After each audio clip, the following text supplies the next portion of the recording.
ایک شیریں زباں آدمی رات کو دوستوں کی محفل میں بیٹھ کر درزیوں کے بارے میں مزیدار قصے سنا رہا تھا۔ داستان گو اتنی معلومات رکھتا تھا کہ باقاعدہ اچھا خاصا درزی نامہ مرتب کر سکتا تھا۔ جب اس آدمی نے درزیوں کی چوری اور مکاری سے گاہکوں کا کپڑا غائب کر دینے کے ان گنت قصے بیان کر ڈالے، تب سننے والوں میں ملک خطہ کا ایک ترک جسے اپنی دانش اور ذہانت پر بڑا ناز تھا، وہ کہنے لگا کہ اس علاقے میں سب سے گرو درزی کون سا ہے؟ داستان گو نے کہا کہ یوں تو ایک سے ایک ماہر فن اس شہر کے گلی کوچوں میں موجود ہیں، لیکن پورش نامی درزی بڑا فنکار ہے۔ اس کے کاٹے کا منتر ہی نہیں، ہاتھ کی صفائی میں ایسا استاد کہ کپڑا تو کپڑا، آنکھوں کا کاجل تک چرا لے اور چوری کا پتہ بھی نہ لگنے دے۔ وہ ترک کہنے لگا کہ لگا لو مجھ سے شرط، میں اس کے پاس کپڑا لے کر جاؤں گا اور دیکھوں گا کہ وہ کیوں کر میری آنکھوں میں دھول جھونک کر کپڑا چراتا ہے۔ میاں کپڑا تو درکنار، ایک تار بھی غائب نہیں کر سکے گا۔ دوستوں نے جب یہ سنا تو کہنے لگے کہ ارے بھائی زیادہ جوش میں نہ آ، تجھ سے پہلے بھی بہت سے یہی دعویٰ کرتے آئے اور اس درزی سے چوٹ کھا گئے۔ تو اپنی عقل اور خرد پر نہ جا، دھوکہ کھا جائے گا۔ محفل برخاست ہونے کے بعد ترک اپنے گھر چلا گیا۔ اسی پیچ و تاب اور فکر و اضطراب میں ساری رات گزار دی۔ صبح ہوتے ہی قیمتی اطلس کا کپڑا لیا اور پورش درزی کا نام پوچھتا پوچھتا اس کی دکان پر پہنچ گیا۔ درزی اس ترک گاہک کو دیکھتے ہی نہایت ادب سے کھڑا ہو کر تسلیمات بجا لایا۔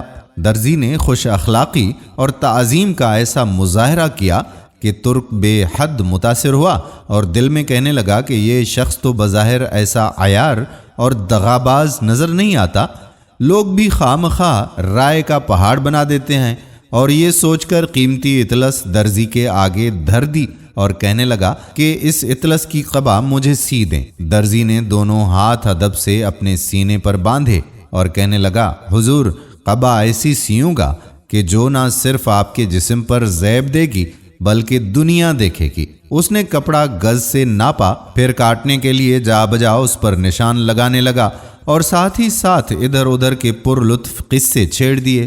ہنسنے ہنسانے کی باتیں ہونے لگیں جن میں ترک کو بے حد دلچسپی ہو گئی۔ جب درزی نے اس کی دلچسپی دیکھی تو ایک مزاحیہ لطیفہ سنایا جسے سن کر ترک ہنسنے لگا۔ اس کی چندھی چندھی آنکھیں اور بھی مچ گئیں۔ درزی نے جھٹ پٹ کپڑا کاٹا اور ران تلے ایسا دبا دیا کہ سوائے خدا کی ذات کے اور کوئی نہ دیکھ سکا۔ غرض کہ اس پر لطف داستان سرائی میں ترک اپنا اصل مقصد اور دعویٰ فراموش کر بیٹھا۔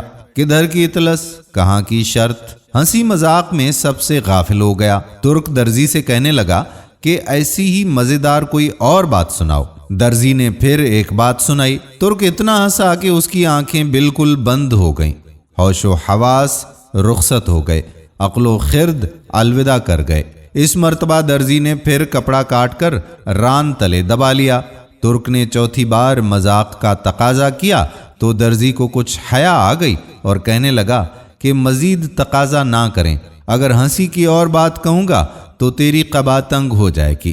دوستو، حضرت مولانا رومی رحمت اللہ علیہ نصیحت فرماتے ہیں کہ جانتے ہو وہ ترکی کون تھا، دغاباز درزی کون تھا، اطلس کیا ہے اور ہنسی مذاق کیا ہے، قینچی کیا ہے اور قبا کیا چیز ہے؟ تو سنو، وہ غافل ترک تیری ذات ہے جسے اپنی عقل و خرد پر بہت بڑا بھروسہ ہے۔ وہ عیار دھوکے باز درزی یہ دنیا فانی ہے، ہنسی مذاق نفسانی جذبات ہیں۔ تیری عمر اطلس دن رات درزی کی قینچی کی مانند چل رہے ہیں۔ دل لگی کا شوق تیری غفلت ہے۔ اطلس کی قبا تجھے بھلائی اور نیکی کے لیے سلوانی تھی اور وہ فضول مذاق اور قہقہوں میں تباہ و برباد ہو گئی۔ اے عزیز، اپنے ہوش و حواس درست کر، ظاہر کو چھوڑ، باطن کی طرف توجہ کر۔ تیری قیمتی عمر کی اطلس لیل و نہار کی قینچی سے دنیا کا مکار درزی ٹکڑے ٹکڑے کر کے چرائے جا رہا ہے اور تو ہنسی مذاق میں مشغول ہے۔ اللہ تعالی ہمیں سیدھے راستے پر چلنے کی توفیق عطا فرمائے۔ آمین ثم آمین یا رب العالمین۔ دوستو، ویڈیو پسند آئی ہو تو اپنے دوستوں کے ساتھ اسے شیئر ضرور کیجیے گا۔ آنے والی ویڈیو تک اپنے میزبان قادر بخش کلہوڑوں کو اجازت دیجیے۔ اللہ حافظ۔